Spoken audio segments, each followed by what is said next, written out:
Aujourd'hui, je vais pas faire un favori parce que j'en ai fait il y a pas longtemps et en fait j'ai d'autres favoris mais je vous les garde pour la prochaine fois. Aujourd'hui, je vais vous présenter 3 livres. Vous savez, j'avais commencé la culinothèque sur le blog, mais en fait, c'est pas très facile à écrire. Je trouve que c'est plus facile d'en parler. Et vu que je me suis lancée sur les vidéos et que ça marche bien, c'est comme ça. Du coup, je vous en parle. Alors, je vous en parle, je vais essayer d'être hyper rapide. Alors, je vais commencer par le premier. C'est pour moi ma nouvelle bible pour faire la cuisine. Je ne deviens pas végétalienne, je n'ai pas j'ai pas de conviction particulière au fait de devenir végétalienne. Je suis flexitarienne. J'ai découvert ça il y a pas longtemps parce que je n'aime pas le goût de la viande, je n'aime pas le bœuf et je n'aime pas du tout le porc. C'est les deux viandes qui me sont très difficiles à manger par goût et par texture. Voilà. La viande blanche, enfin les volailles, oui à la limite, mais à force. Par contre, je ne pourrais pas me passer de poisson, je pourrais pas me passer de fruits de mer, c'est pas possible. C'est genre mon gros kiff. Donc voilà. Je respecte les gens qui sont végétaliens. Leur cuisine est juste sublimement bonne et juste super intéressante nutritionnellement parlant. Et c'est d'ailleurs pour ça que j'ai acheté cette petite bible de la cuisine qui s'appelle donc Petit Précis pour cuisiner sans produits d'origine animale. Ce que j'ai aimé dans ce livre, et j'avais peur, c'est qu'il soit moralisateur. Il explique tout simplement que c'est bon de varier les plaisirs en enlevant les matières animales qui sont pas forcément très bonnes pour notre santé. Moi je pense notamment aux personnes qui ont du cholestérol, je pense notamment aux personnes qui ont de la glycémie ou du diabète, et je pense que les alternatives végétaliennes sont super intéressantes pour eux. Le principe de ce livre-là, je vous montre rapidement, vous voyez, il y a plusieurs couleurs ici, c'est qu'en fait on va parler des différents substituts aux matières animales. Donc on va avoir substitut aux produits laitiers, fromage, œufs, viande. Dans viande, ils englobent toutes les viandes et le poisson.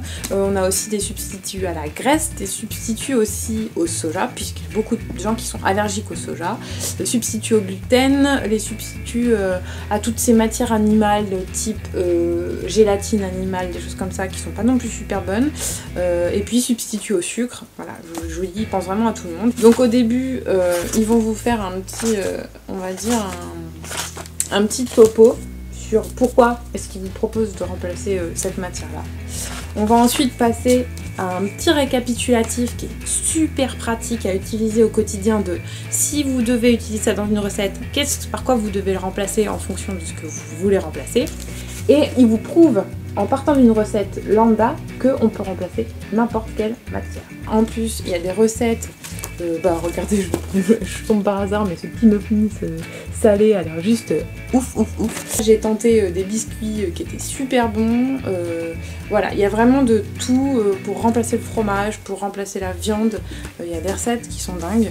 Ça j'ai déjà dit, c'est pas grave. Je vous le conseille, n'hésitez pas, il coûte 18,95 €, c'est un marabout en plus, encore, marabout, top. Je pense que c'est super intéressant et c'est super important. Voilà, donc j'arrête là avec celui-là. Je vais passer aux deux autres, en fait, qui ont été, on va dire, la suite logique de mes achats, vu que j'ai décidé de revendre les livres que je n'utilisais plus au niveau de la cuisine. J'ai décidé de réinvestir dans des livres qui correspondent à mon problème alimentaire. C'est un peu égoïste entre guillemets, mais de toute façon, je cuisine beaucoup pour mon mari et moi, et vu que mon mari est un peu pareil que moi, au moins on est tranquille. Donc celui-là, je vais vite passer, il est à 9,45 € aux éditions La Plage, chez Boulette Galette sans viande. Alors il parle un peu de fromage dedans, donc pour ma part j'adapterai, voilà. J'ai déjà fait une recette de burger dedans qui était juste à tomber. Donc voici, voilà, vous voyez, c'était ça.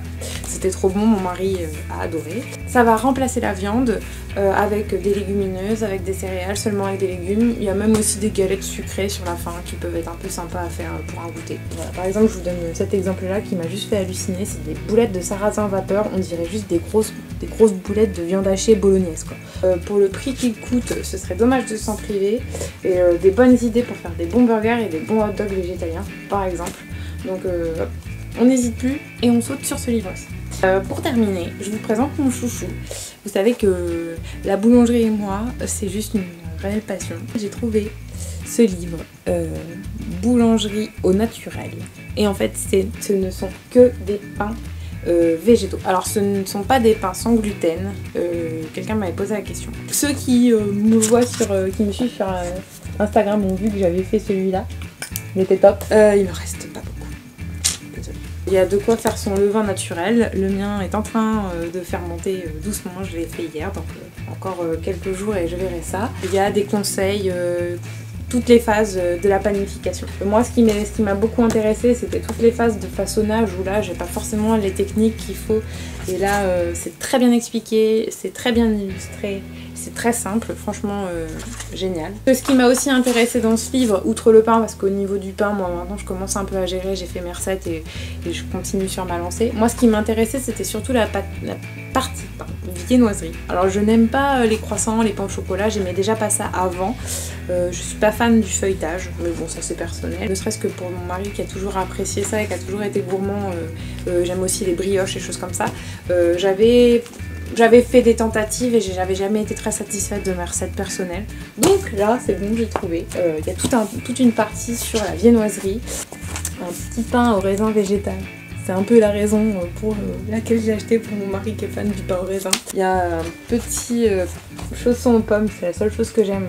Donc là, je peux vous dire que je vais me faire plaisir. On nous explique un feuilletage végétal, comment ça se prépare, quelle base. Vous voyez, il y a même le croissant de base, qui a l'air juste trop croustillant et tout. Enfin voilà.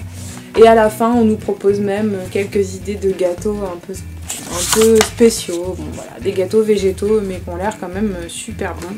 Moi, il y a ce petit moelleux aux pommes, par exemple, qui me donne super envie. C'est 100% végétal, je vous le conseille, il coûte 12,82 €. C'est dans la collection Tout Beau Tout Bio, et ça aussi, c'est une super collection pour vous qui cherchez à gérer votre alimentation de différentes façons. Et voilà, c'est simple, c'est pas cher, les recettes sont vraiment super abordables, et voilà.